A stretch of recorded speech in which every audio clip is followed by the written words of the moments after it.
Assalamualaikum warahmatullahi wabarakatuh. Perkenalkan, nama saya Alsalia Mafi dari kelas reguler 4A Prodi Kesehatan Masyarakat. Di sini saya akan mempresentasikan UAS ID yang telah saya buat. Berikut adalah pokok bahasan yang akan saya bahas, yaitu kesehatan lingkungan, kesehatan jiwa, determinan kesehatan perspektif Islam, kesehatan reproduksi perspektif Islam, menanggulangi wabah LGBT, pelayanan kesehatan Islami, dan islamisasi masyarakat. Yang pertama ada kesehatan lingkungan. Lingkungan hidup adalah kesatuan ruang dengan semua benda, daya, keadaan, dan makhluk hidup, termaksud manusia dan perilakunya yang mempengaruhi kelangsungan hidup dan kesejahteraan manusia serta makhluk hidup lain. Ruang lingkup kesehatan lingkungan meliputi lingkungan hidup, pencemaran lingkungan, ekologi ekosistem, toksikologi, AMDAL, ANDAL, dan pencemaran B3 dan sanitasi. Berikut adalah kedudukan strategis dalam lingkungan hidup. Yang pertama, Islam mencintai budaya hidup dan bersih dan suci. Islam memerintahkan agar menjaga fasilitas kesehatan masyarakat. Islam memerintahkan agar menjaga kebersihan dan kesucian tempat ibadah. Menjaga kebersihan adalah bagian dari keimanan.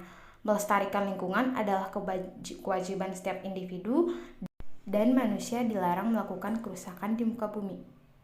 Yang kedua, kesehatan jiwa. Jiwa adalah bagaimana roh manusia sudah menyatu di dalam jasadnya. Masalah jiwa dibahas dalam Al-Quran surat Asy-Syamsiyah ayat 7-10. Jiwa yang tidak dididik dengan benar, maka akan berpotensi kerendahan atau sesuatu yang menyebabkan manusia menjadi hina. Tugas manusia itu mendidik jiwa supaya menjadi takwa.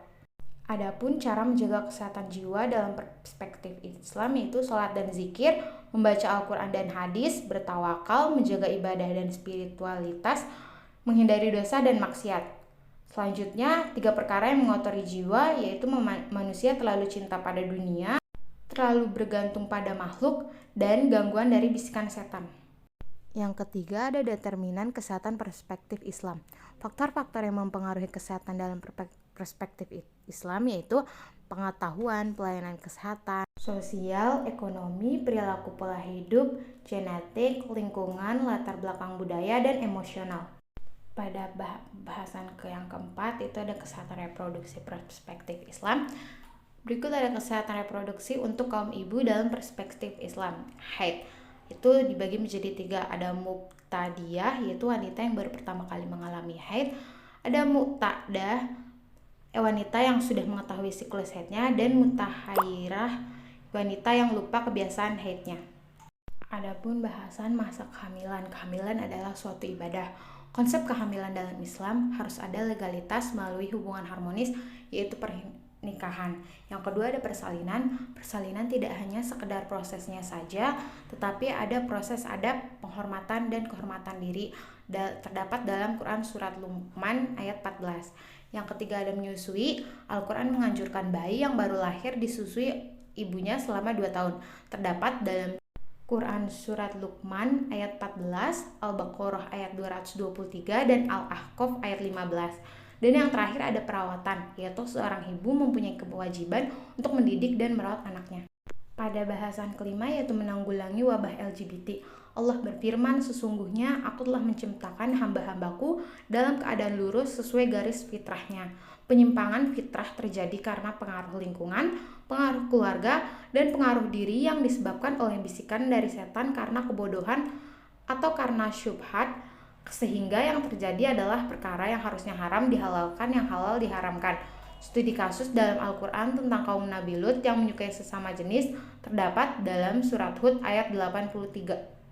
Berikut langkah-langkah untuk menanggulangi LGBT menurut perspektif Islam, yaitu dialog dan komunikasi yang positif, pendekatan holistik dalam bimbingan, memperkuat keluarga dan komunitas yang islami, pendidikan dan pemahaman mengenai agama, diperbaiki cara berpikirnya dan diluruskan dengan ilmu agar bisa mengurangi gerak ruang lingkup dari ideologi yang berbahaya atau menyimpang. Yang keenam ada pelayanan kesehatan Islami. Pelayanan kesehatan adalah pendekatan dalam memberikan layanan kesehatan yang mempertimbangkan nilai-nilai, etika, dan prinsip Islam. Pendekatan ini melibatkan memadukan ajaran agama Islam dengan praktik medis modern untuk memberikan perawatan kesehatan komprehensif dan holistik kepada individu muslim. Berikut ada beberapa nilai yang harus dibangun dalam pelayanan kesehatan Islami, yaitu nilai kasih sayang, nilai ihsan, nilai pertolongan, nilai manfaat, memberikan kebahagiaan, memberikan kemudahan, membangun tali persahabatan, dan berbuat baik sesuai urf. Pada pembahasan yang terakhir yaitu Islamisasi masyarakat. Islamisasi masyarakat adalah proses di mana nilai-nilai, prinsip, praktik, dan institusi Islam diperkenalkan, diterapkan, atau mempengaruhi berbagai aspek kehidupan sosial, budaya, politik, dan ekonomi masyarakat. Tujuannya untuk menciptakan masyarakat yang lebih sejalan dengan ajaran agama Islam dan mempromosikan pemahaman dan praktik Islam dalam kehidupan sehari-hari. Mengislamkan masyarakat atau membangun masyarakat melalui aktivitas dalam dunia kesehatan, yaitu harus berpijak berdasarkan ilmu. Jika mendapatkan suatu informasi, harus cek terlebih dahulu kebenarannya. Sekian presentasi dari saya, kurang lebihnya mohon maaf. Wassalamualaikum warahmatullahi wabarakatuh.